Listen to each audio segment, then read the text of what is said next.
the number one question on some people's minds is, how do I even get a manager? So how does one get a manager, Swoope? Ooh, that's tricky. I mean, I always say have something to manage.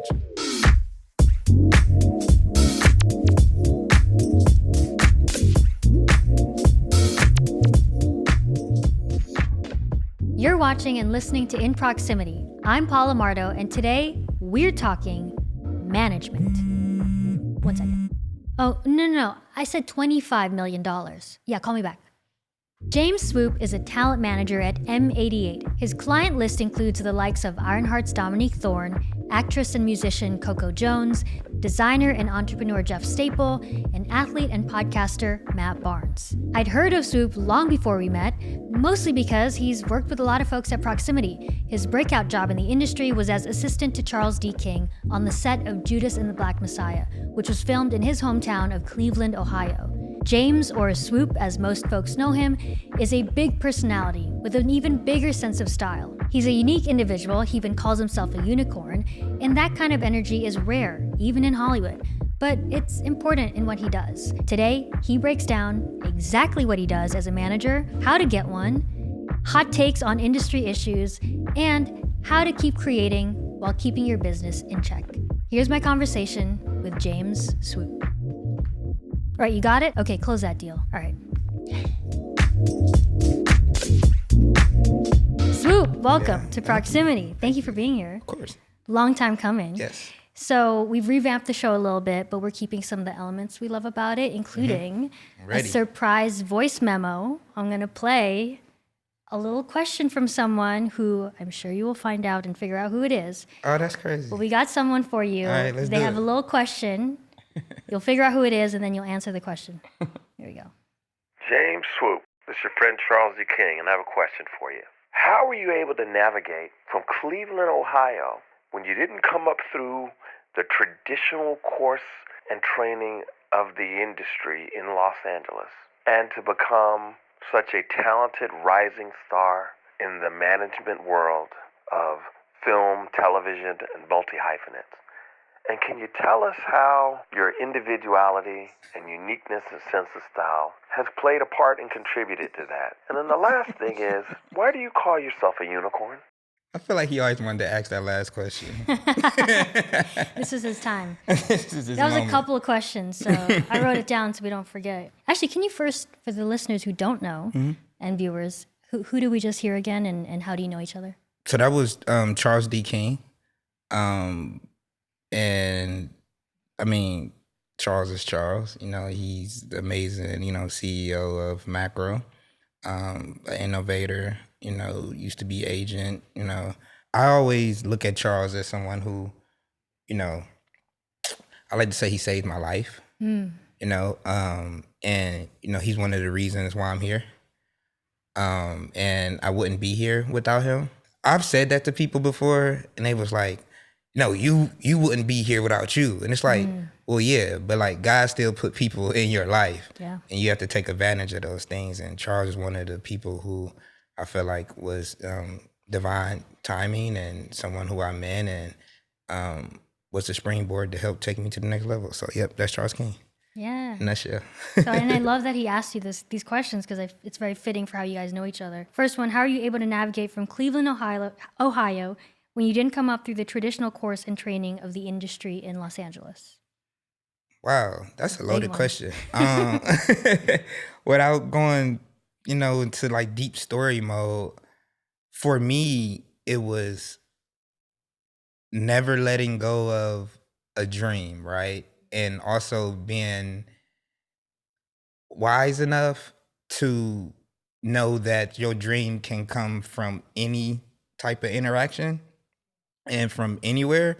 So it was one of those things where it's like, I don't know how I'm going to get to that particular goal. And eventually the how stopped mattering. And I feel like once the how stopped mattering to me, that's when things started to unfold. I feel like for me, I was paying attention to connecting the dots. That's kind of what I call it. It's like, how does this dot connect to this dot? So it's like when I knew that I couldn't do certain things in Hollywood, quote unquote, what can I do at home that mimics that? Because ultimately, that's what I'm doing. The difference is budget. Right.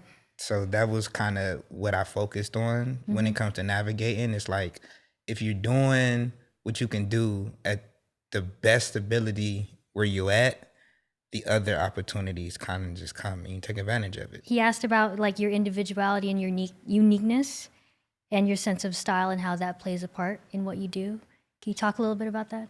Yeah, I think it's so funny because when you're in something, you don't really know what's going on, right? And I've always been someone who, you know, things shift in life, right? So it's like the stuff I'm getting praised for, the uniqueness, used to get shitted on, you know? So, yeah, like, stay the course. Like, whoever's watching this, like, stay the course. Like, as long as you're not, like, disrespecting anybody or, you know, like, belittling people, like, your uniqueness is your uniqueness. And eventually the shit that they're laughing about, they're going to, like, team you for it, like, soon. So, like, I think that mindset helps me stay who I am.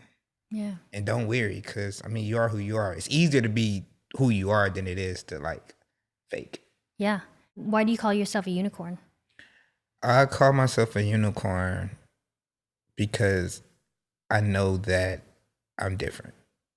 And I embrace it. And, you know, it's one of those things where, you know, when I think of a unicorn, like, I'm sure a horse looked at a unicorn and was like, the fuck is this? You know, and he probably got laughed at and all these different things because he didn't look like the rest of the horses. You know, so for me, it's like when I was growing up, it's like I was the skinny guy or the black as fuck and, you know, the big lips and all these different things. And I wanted to be in entertainment. I wanted to be a movie director. I had all that going against me because no one knew what the fuck a movie director was. It was like, you want to be a what? What is that? Anyway, bro, you know, especially in the community I grew up in, like filmmaking is cool now, but like growing up, nobody really wanted to make films. I call myself a unicorn because I was always the exception to the rules. People would be like, how the hell that happened for Swoope and how this and that? And it's like, I'm not doing it on purpose. It's just the favor God has on me. So to me, that's like sometimes people never heard of and it looks one way and it's magical and that's Swoope. That's me. At what point did you start calling yourself a unicorn? That's a good question. Maybe 2015. Oh, wow. 2014. It's been 10 years. 10 It's years. definitely been over 10 years. 100%. Okay. Like, I'm consistent. Yeah, you are. You are. And we will get into that. Yeah.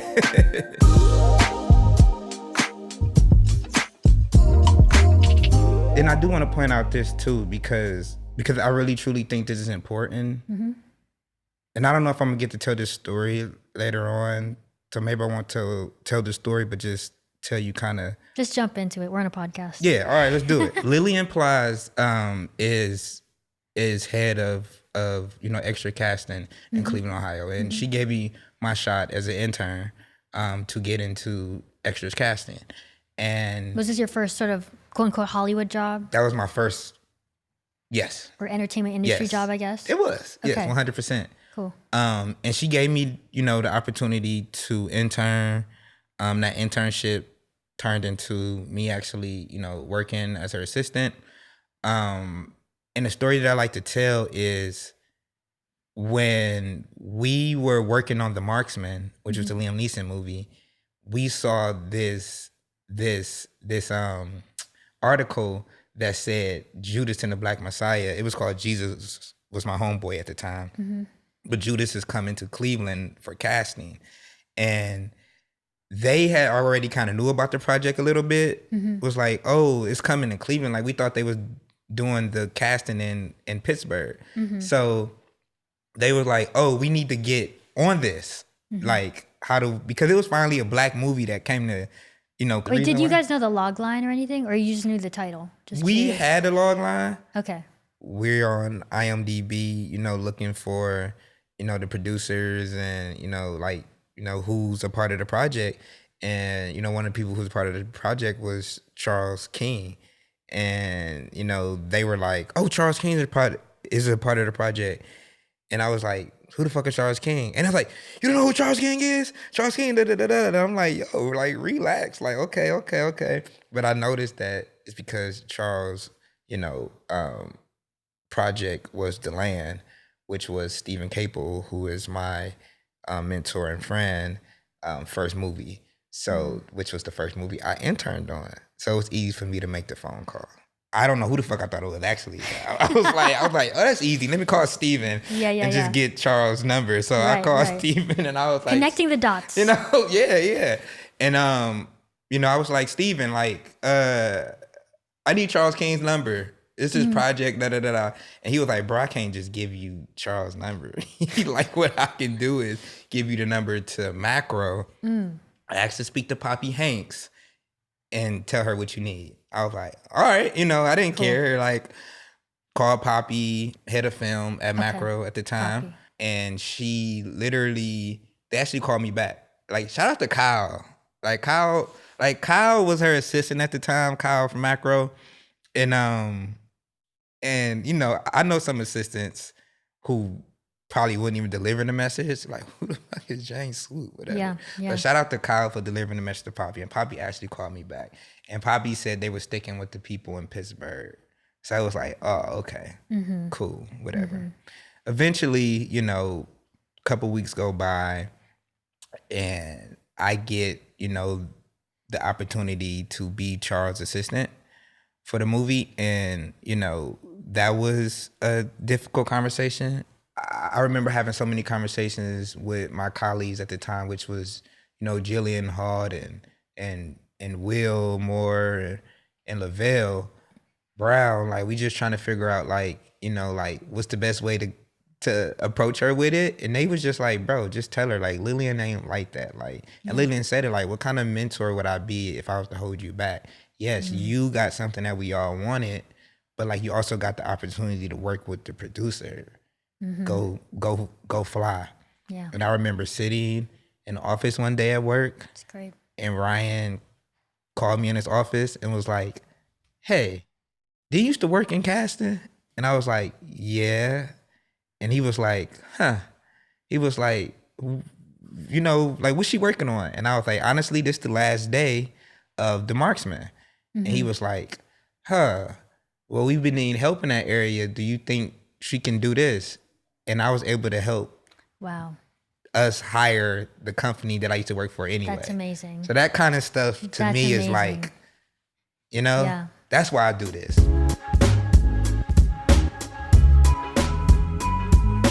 People who will be watching this, they're probably in the industry or want to break in or trying to figure things out. And I think the number one question on some people's minds is, how do I even get a manager? So how does one get a manager, Swoope? That's tricky. On what levels? It's so many different ways to bring in a manager, right? I mean, I always say have something to manage. Like, when it comes to, like, the level that, I'm at is have something to manage. Yeah. Can you just explain that a bit? Because I feel like, especially like, first-time filmmakers or like young or emerging actors, you always kind of get in your head that, you need these certain things in your career.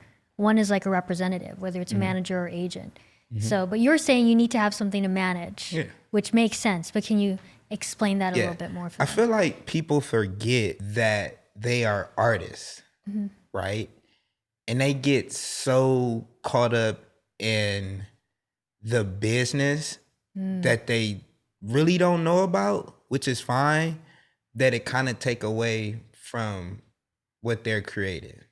So if I'm talking to a filmmaker and they like, I need a manager because I got this idea and da-da-da-da, to me, all I heard was, I need somebody to do the work for me. Because that's how you think this goes. What you really need to be thinking about is, how do I take this idea where I'm at to create the best version of this, or any idea? Maybe some things you hold on to when you get a little bit, whatever it is, but there's always something that can be done on whatever level you at. You start doing that, you start making noise, you start networking, these pieces fall into place. But if you spending all your time not working on the creative because you feel like you can't start this because you need a manager, you're wasting time. Yeah. If you're an actor, take your ass to school, go sharpen the tools, go to these networking events, go to this, go to that, cold emailing people. I'm not saying it's never worked, but if you're going to cold email, be doing 100 other things too. Exactly. You know what I'm saying? You have to have something to manage. 100%. I mean, I think about even how you got in touch with Charles King. You were already doing so many other things. Correct. And you weren't like, hey, I want to work for you or with you. You were like, oh, business for this casting agency that I'm working with. Like, you were thinking bigger. It was that, but it was also to that point, it was suggested. I was suggested. Yeah. He had a specific type of person that he needed for the job. And, he put out some fillers and I came up as a name multiple times. But that's because of what I'm talking about. I wasn't waiting on a Charles. Yeah. I wasn't waiting on anybody but God. And me and him are tag team champions. So, There you go. There you go. We was figuring it out. No, I love that. We talked on the phone before this, and you mentioned you're in the 10% business, and it's up to the talent to do the other 90%. Yeah. Can you add something more to that? Because I love that. It's stuck in my head. Yeah, I mean, I have this client and a friend. His name is Dem LeBron, and we were talking one day, about different artists and how they look at things and how they look at reps, because I feel like throughout time, representation evolved, right? Like there was a point where you did one thing and then a rep, like you literally sat at home and did pretty much nothing and a rep did a lot of the work, right? There was a time where that happened. But even in those times, if you look at the difference between the artists and where their career went, the people who really made the most noise, did things still on their own. So a lot of people I've talked to artist-wise, they forget that they're artists and they forget that, of course, a lot of opportunity might come directly to you because another artist, you guys have ideas and all these things. And as long as you're not, waiting around and you're doing what you're supposed to do, Devin said to me, like, bro, somebody told me one day? I said, what? He was like, somebody told me, like, they only get paid 10%. So it's up to me to give them the other 90. And I was like, I'm still in that, for one. And for two, it's true. Because if you're not connecting on your level of artistry, what am I supposed to be doing? And in 2025, that whole, I was in this big blockbuster movie that came out Friday, so Monday, I better have 14, 15 offers on the table. That shit dead. You want to know why it's dead? Why? Because we got away from being artists. And the industry has suffered from it and is forcing us to go back to that shit. So yes, don't be afraid to go out there and connect with other artists and do some artist shit. That don't take your manager to set that up. That don't take an agent to set that up. Yeah. We can scale the deal and to, help place it and make it happen. But don't forget you're an artist. Yeah. Because you wasting time waiting on me. I'm 10%, because that's what I'm getting, but you the 90. Yeah. And that don't mean that I'm not doing hella work or nothing like that. That just means that you got to care more than I do. Yeah.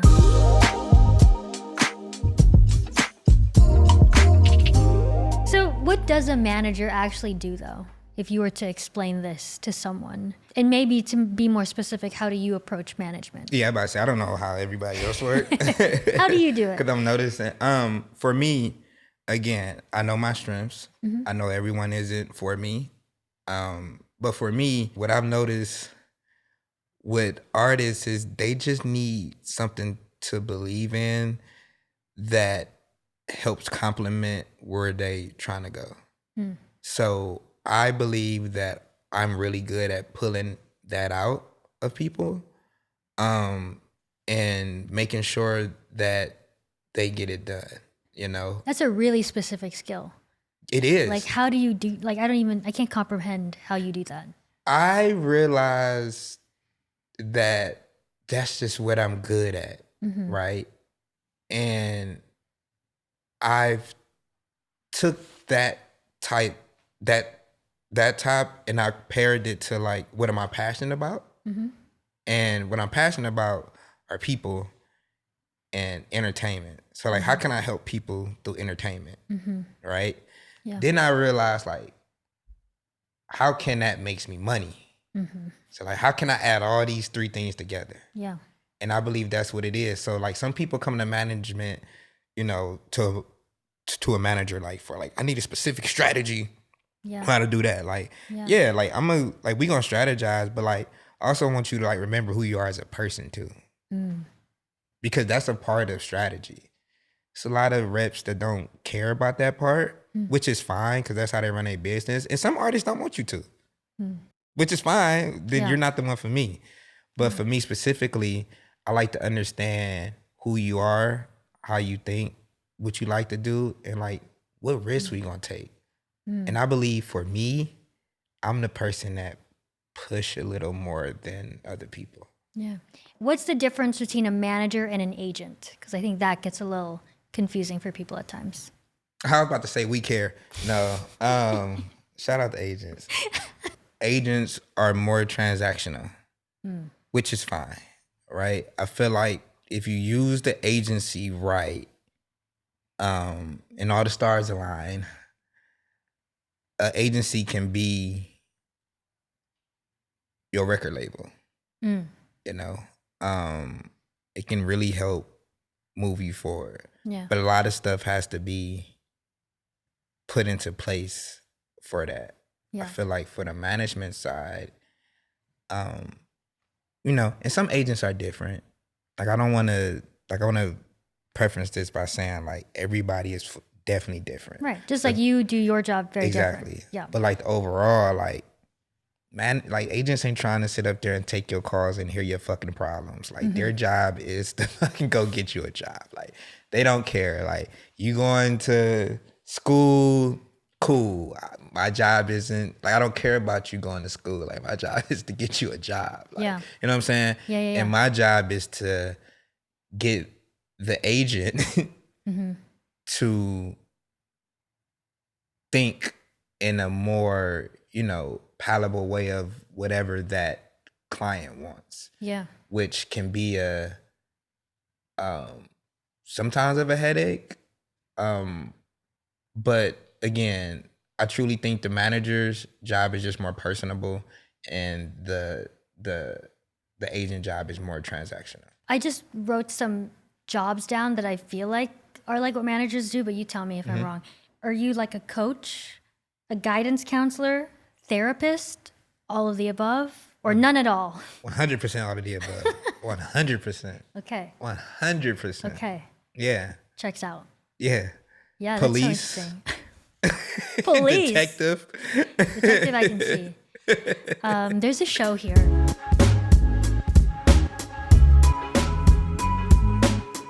Okay, so now we're going to get into a little rapid fire segment. I have a couple of things down here that I'm just going to throw at you. And if you could just respond in a word or like a sentence or two, I just really want to hear your take. Like fast. Yes, like rapid. I go as fire. fast as I can. I'm a little slow. Okay, no, you're not. Rapid fire. Okay, here we go. Rapid fire. I will ask some questions and just first thing that comes to mind or one sentence or two. What excites you in the business? Risk takers and rule benders. What bores you?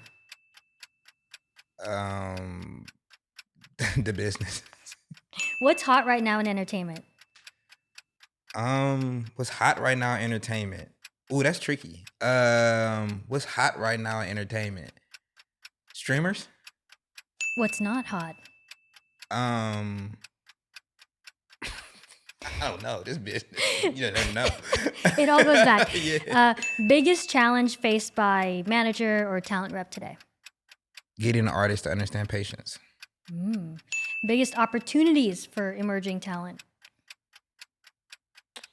The ability to do things yourself. Where do you think the industry is headed in the next 5 or so years? Reminding people that they are artists and they can do things themselves, and they can, instead of trying to make it to Hollywood, you attract Hollywood. I love that. You did that.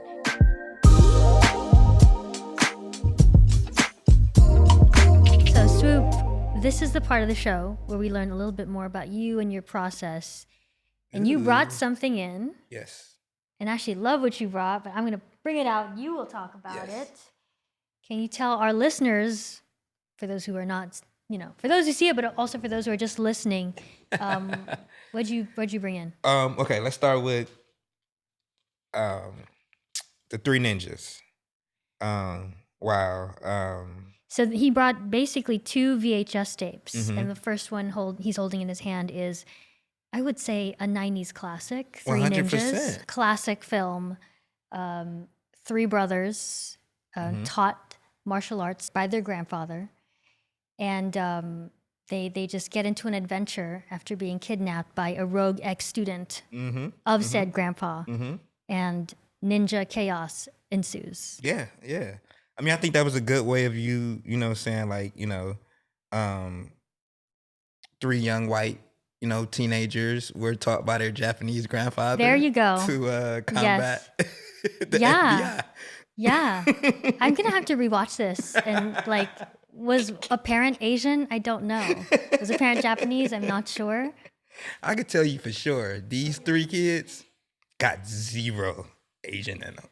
Right. But they could fight. They could. They could definitely fight. Yeah. This movie is the movie that got me into film making. I saw this movie and was like, wherever they do this shit at, I want to do. And I asked my parents, and they was like, oh, that's, Hollywood. Mm-hmm. And I was like, oh, where's that at? That down the street, Wait, how old were you? I was 5 years old. Okay. Yeah, I would never forget.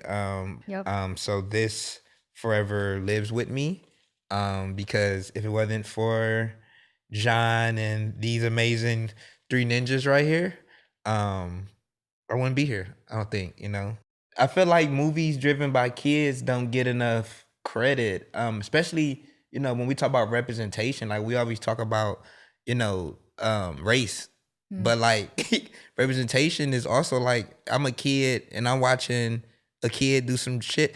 Dude, I remember being a kid and seeing Blank Check and feeling like, oh my God, one day I'm going to get a blank check and I'm going to be able to go buy everything LOL. that, that I always wanted. Or seeing a movie like, what's another one?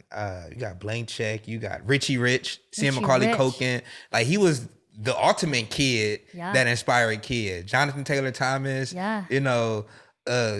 Keenan and Kel, like, like just all Good these Burger. different kids just doing all dope that, shit. all that. Yeah, so that, shout out to the kids, man. Yeah. Shout out to the kids. Yeah. I love that. And then what's the second VHS tape you have? The second VHS tape I have is Forrest Gump. Right? Ooh, another 90s classic. Another 90s classic. Forrest Gump is funny because me and my niece, I have a bunch of nieces, but my niece, India, and Ariel, we used to watch Forrest Gump. I want to say we was probably all of like 9 or some shit like that. But this was like the first movie that was long as fuck that we actually watched. Yeah. And understood, which was kind of insane that we were like under 10 understanding Forrest Gump. But he starts as a kid, right? So Once maybe that's again, why. that And then you is connected why. to that, and then he got the leg braces off and he starts running and you're like, ah. But no, seriously. And then, as I go through life, honestly, I look at myself as a Forrest Gump, because I done been in so many I situations was gonna say. where I was there when certain things happen that Ooh, help are change you gonna culture. name some right now? No. I don't want to start any. Yeah, just know I have some Yeah. interesting nights Yeah. that people talk about whether they know I was there or not. Yeah. So yeah, that's love Forrest that. Gump. I love that. Modern day Forrest Gump. And 3 Ninja. I'm Who would've definitely known? a 3 Ninja. Who would know? Prox Recs. Prox Recs. Swoope, what would be your Prox Rec for today? My Prox Rec for today will be advice. Okay. And, you know, take it or leave it, like everything else in life. I want us to always remember what got us to these places. And no matter what it comes with, as you get further in any career, any job, wherever you're doing in life, there are going to be challenges that remind you that you have to make a decision on what am I doing this for.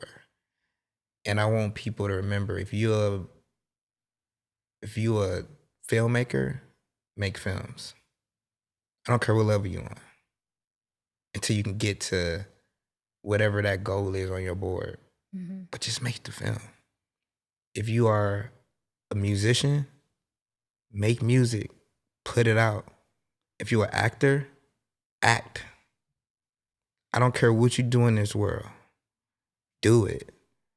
Because you're messing yourself up caring too much about the result, and you're not living in the present.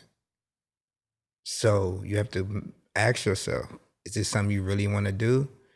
Actors are, struggling right now when it comes, especially actors of color. They're struggling right now.